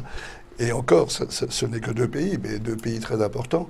Mais je crains, d'après ce que je peux entendre à droite et à gauche, que ce ne soit qu'une étape et puis qu'il ne faut pas, malheureusement, attendre trop. D'ailleurs, j'ai l'impression que les chefs d'État ont envoyé des messages qui laissaient entendre qu'il ne fallait pas non plus que les marchés s'attendent à des avances trop grandes. Ça va continuer comme depuis 2 ans ? Je pense que oui, on va continuer avec des cycles de rémission et de rechute pour ce qui est de l'Europe. Encore une fois, il y a des avancées dans le fond, peu à peu, des choses que les Allemands considéraient encore il y a un an impensables, aujourd'hui sont mis sur la table. On sait déjà les quelques grandes étapes, la question de l'union bancaire, quel niveau de partage de ressources éventuellement, et puis en échange de ce éventuel partage de ressources, quel niveau de partage de souveraineté. Donc tout ça est en discussion, mais je reste sur cette idée de la guerre d'usure, une guerre d'usure où il y a des guerres qui ont duré 100 ans. Alors ça peut durer longtemps, effectivement, ça peut durer longtemps. Il y a des périodes d'accalmie, même la guerre de 100 ans n'a pas duré effectivement 100 ans. Il y a des périodes d'accalmie où on se dit bon, ça va mieux, on va dans le bon sens, et puis d'autres périodes où de nouveau le blocage apparaît. C'est un problème compliqué. En même temps, je crois qu'il ne faut pas oublier le parcours qui a été fait. C'est un peu désespérant parfois. Alors, il y a des indicateurs. Là, l'indicateur qu'on a regardé cette semaine, c'est les 7% pour la dette espagnole. Ce matin, la dette espagnole est repassée au-dessus de 7%, le 10 ans. Donc clairement, les marchés, pour le moment, ils disent, d'abord ils mettent la pression sur les négociateurs, et puis ils disent, a priori, on risque encore d'être déçus. Donc, alors, il y a autre chose, il y a la position des banques dans tout ça. C'est-à-dire que le système, pour le caricaturer, on prête très très peu cher aux banques et on leur donne un peu de marge en leur empruntant un peu plus cher. Est-ce que ça a une limite et parce que le prêt direct, par exemple, du fameux MES aux banques, est-ce que ça serait une très mauvaise nouvelle pour les banques, une bonne nouvelle pour l'Europe ce que le LTRO, parce que vous sous-entendez ce système d'apporter des liquidités aux banques, en fait, ces liquidités ont essentiellement servi à acheter des obligations du pays au moment où les étrangers sortaient des marchés obligataires de ces pays. Donc les banques espagnoles ont acheté beaucoup d'obligations espagnoles, les banques italiennes, etc. Bon. Le résultat de tout ça, il est peut-être pas si positif que ça. Parce que, qu'est-ce qu'on a fait ? On a consolidé l'interdépendance entre le risque des États et celui des banques. De leurs banques en plus. De leurs banques en plus. Donc, les États faibles se retrouvent non seulement faibles par eux-mêmes, mais avec un système bancaire qu'ils affaiblissent eux-mêmes. Alors, c'est la situation dans laquelle nous sommes aujourd'hui. Et ce qui fait que je crains qu'on avait porté au nu le système du LTRO en disant c'est formidable, etc. Bon. Donc, et qu'est-ce qui peut faire que l'on dissocie le risque des banques de celui des risques des pays? Alors, il y a bien sûr le fait d'avoir un système de régulation totalement supranational. Qu'est-ce que ça va mettre? Ça peut-être 2, 3, 4 ans à mettre en place. Puis il y a le problème des Anglais, comme on a dit. L'autre aspect, c'est que, au fond, si on voulait sortir de ce cercle vicieux, il faudrait sans doute que ce soit la Banque Centrale Européenne qui se mette acheteuse à partir de certains niveaux, de toute quantité d'obligations. Gustave, alors les banques. Oui, je crois effectivement, il y a le cercle vicieux entre le risque souverain et le risque bancaire est un des points clés de cette crise. Et l'idée de l'union bancaire, c'est justement de casser ce lien. Et je pense que sur l'union bancaire, il y a quand même des avancées possibles. Le seul bémol, je dirais, c'est qu'il ne faut pas oublier que dans le fond, une union bancaire, c'est à un moment ou à un autre un partage de ressources budgétaires. La BCE ne peut pas se substituer. Donc à un moment, il faut de toute façon accepter un partage des ressources budgétaires. Et c'est une sorte de, on va dire, de fédéralisme budgétaire par la petite porte. Donc on voit bien, c'est le 23e, mais il y aura un 24e, il y aura un 25e sommet. C'est ça l'idée. Il y a beaucoup de choses, et puis il y a beaucoup de choses qui se passent en dehors des sommets. Je pense que notamment, enfin ça va ça dans les prochaines semaines, mais les réformes ou le programme budgétaire français va avoir un rôle très important, puisque aujourd'hui on a la sensation, en tout cas je pense que c'est la lecture de l'Allemagne, que l'Espagne a fait beaucoup d'efforts, que l'Italie a fait beaucoup d'efforts, mais que la France n'a pas produit encore beaucoup d'efforts. La France fait plutôt même presque l'inverse. Voilà, donc du coup, je pense que récemment. Donc la pression reste forte. Voilà, et donc c'est vrai que dans cette relation franco-allemande, il y a le. Alors deuxième point d'actualité, Gustave, on reste avec vous pour le début, la croissance. Alors on a l'impression, croissance en berne, on annonce une croissance mondiale à 2,8% en 2013, une Europe qui s'enfonce, un IFO qui est à 0,7% pour l'Allemagne. Est-ce qu'on a vu le pire? Parce qu'aux États-Unis, on a le sentiment qu'il y a un petit rebond des commandes de biens durables, des choses comme ça. Est-ce qu'on a vu le pire ou pas? Je crois que, alors, sur la croissance mondiale, donc le consensus a beaucoup révisé en baisse les croissances 2012 et 2013. Je pense qu'aujourd'hui, un grand morceau déjà de cette révision a eu lieu. Il y a un doute évidemment sur le moment où on passe de ces révisions à une stabilisation, éventuellement une reprise. Concernant les États-Unis, nous pensons que cette croissance molle entre 2 et 2,5, c'est à peu près ce que va produire les États-Unis. En début d'année, on pensait plus, et puis on s'est ajusté, et puis à un moment, on va penser moins, c'est possible, et puis on va aussi s'ajuster.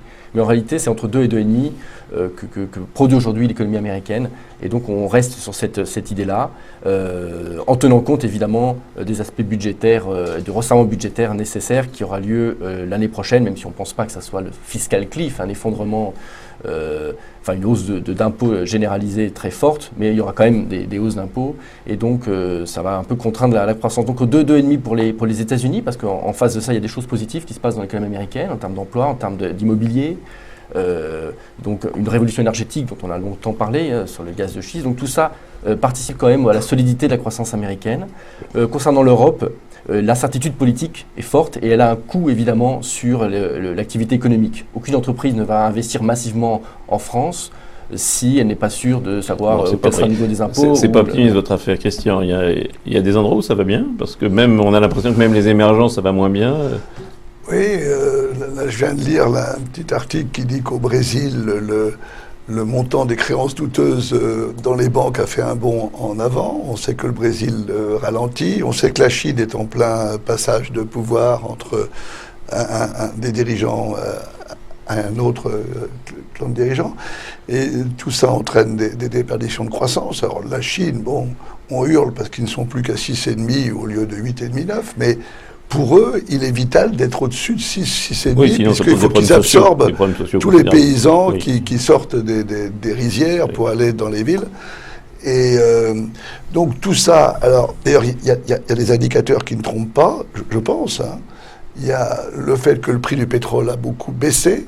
Vous vous souvenez qu'on flirtait avec les 120, on est plutôt au niveau de 80-90. les matières premières sont plutôt orientées à la baisse, ce qui veut dire qu'il y a moins de consommation ou moins d'anticipation de consommation, puisqu'on parle de marché à terme, là. Et tout ça laisse penser que...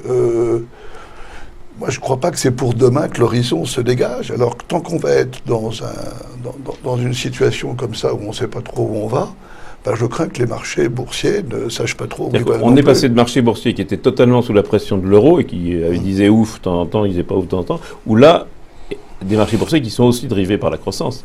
Et donc, qu'est-ce qui peut... Là, on va attendre. Donc, il n'y a pas d'autre chose à faire. Sur les émergents, alors l'histoire est compliquée parce que sur les émergents, il y a deux choses à la fois. D'abord, il y a une sorte de révision de leur capacité de croissance, de leur potentiel de croissance. Pour les grandes économies, enfin je parle de la Chine, le Brésil, on révise à la baisse après plusieurs années vraiment très fortes, on révise à la baisse, ça c'est la première chose. Et puis il y a l'aspect cyclique, parce qu'on a beau, le cycle ça continue à jouer, et là pour le coup on est un peu plus optimiste, on pense quand même que d'un point de vue cyclique, il y a bien un redémarrage qui va apparaître au deuxième semestre dans les pays émergents, même au Brésil. Parce que simplement il y a un certain nombre de politiques de relance qui sont mises en place et elles vont finir par avoir ils ont plus sous le pied que nous, ne serait-ce que budgétairement. Ils sont d'un point de vue financier en très bonne situation, d'un point de vue bilanciel ils sont quand même solides. C'est vrai qu'il y a des problèmes de prêts non performants dans le système bancaire brésilien, mais enfin le système bancaire brésilien a toujours eu un niveau de prêts non performants relativement élevé et les banques d'ailleurs ont des réserves face à ces risques extrêmement élevés. Ils ont des ratios de solvabilité très élevés. Donc quelques petites questions, justement en matière première, qui est-ce qui en profite, qui est-ce qui en souffre? C'est clair que la baisse du pétrole, par exemple, c'est une bénédiction pour le secteur de l'aérien. C'est-à-dire, quand Air France voit ça, il est très content quand il est confronté aux problèmes que l'on connaît.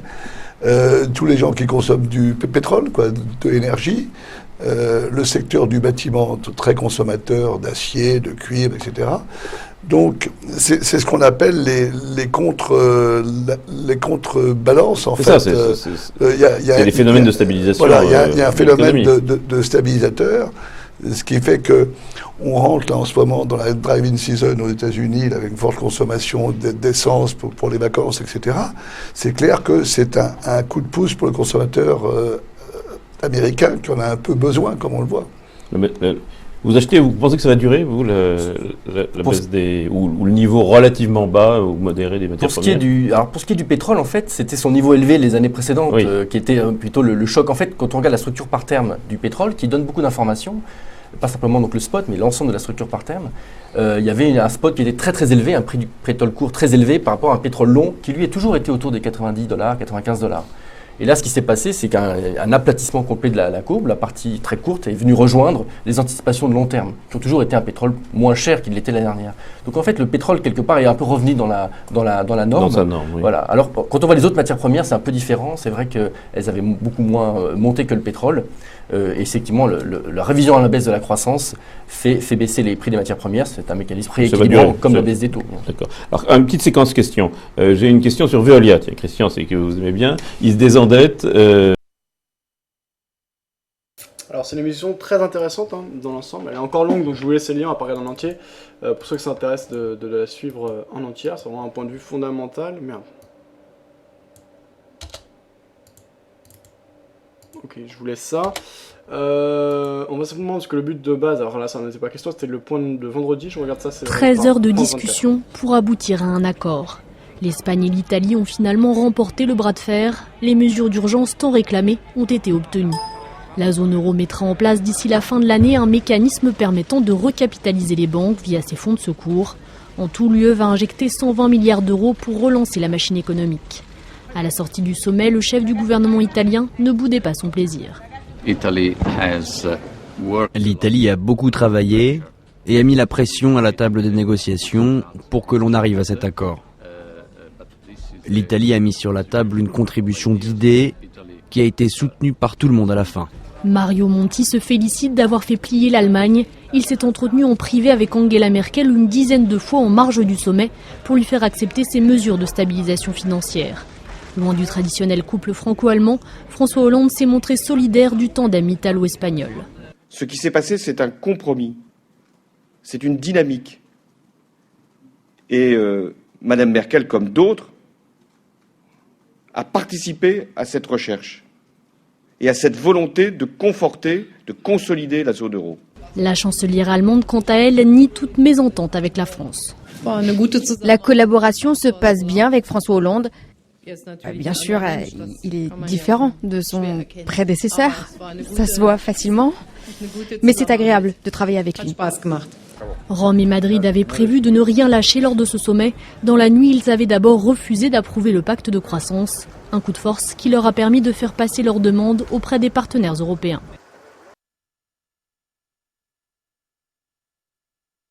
Voilà donc le point réalisé par France 24.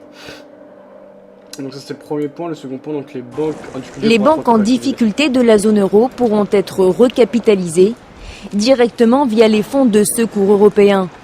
Une seule condition, mettre en place une supervision des banques. Le mécanisme européen de stabilité pourra avoir la possibilité de recapitaliser directement les banques. La condition sine qua non est de mettre en place un mécanisme de supervision unique des banques. C'est la BCE qui aura un rôle important à jouer dans cette supervision. Une supervision qui devrait voir le jour au plus vite. D'ici là aussi, la fin de l'année 2012, cette supervision sera une réalité.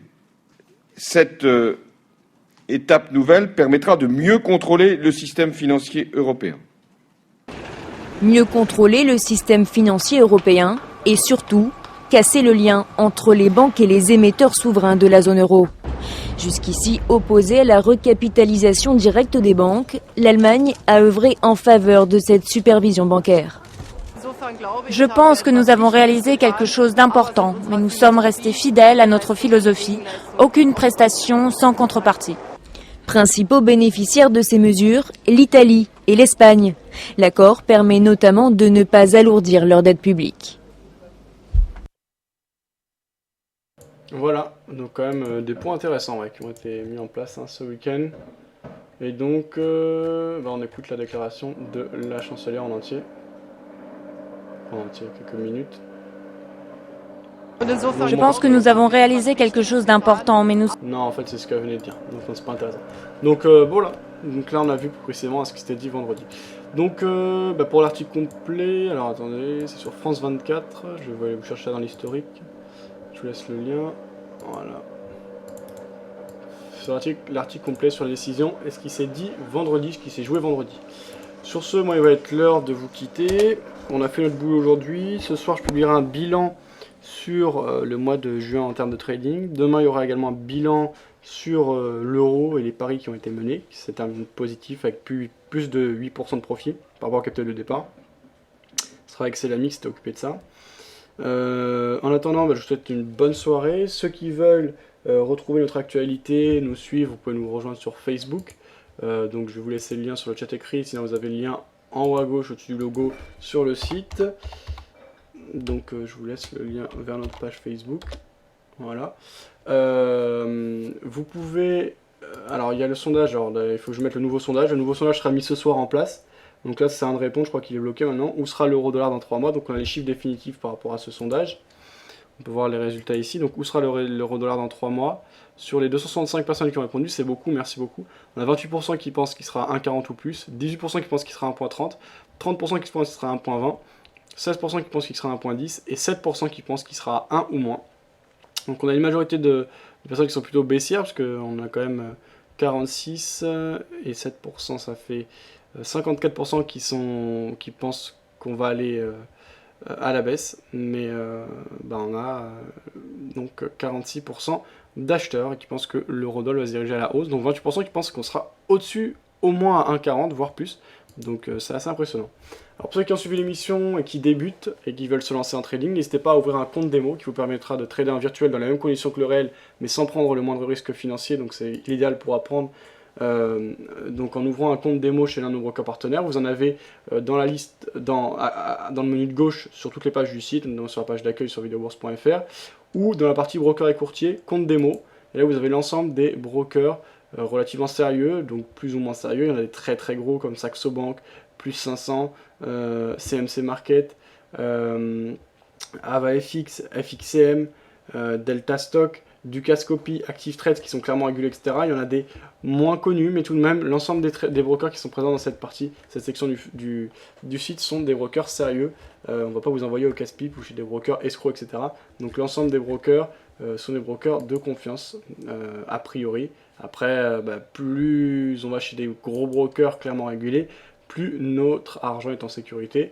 Après, dans le cas d'un compte démo, il n'y a pas d'argent qui est engagé, mais si derrière on choisit de passer en réel, faire très attention à ces différents aspects. Ça, vous avez beaucoup d'informations et de débats à ce sujet dans la partie broker sur le forum. Je pense avoir fait le tour. Je vous retrouve demain à 14 h pour de nouvelles aventures. Et n'hésitez pas à nous suivre également sur Twitter ou sur notre chaîne YouTube. Pareil, vous avez le lien en haut à gauche du site. À demain.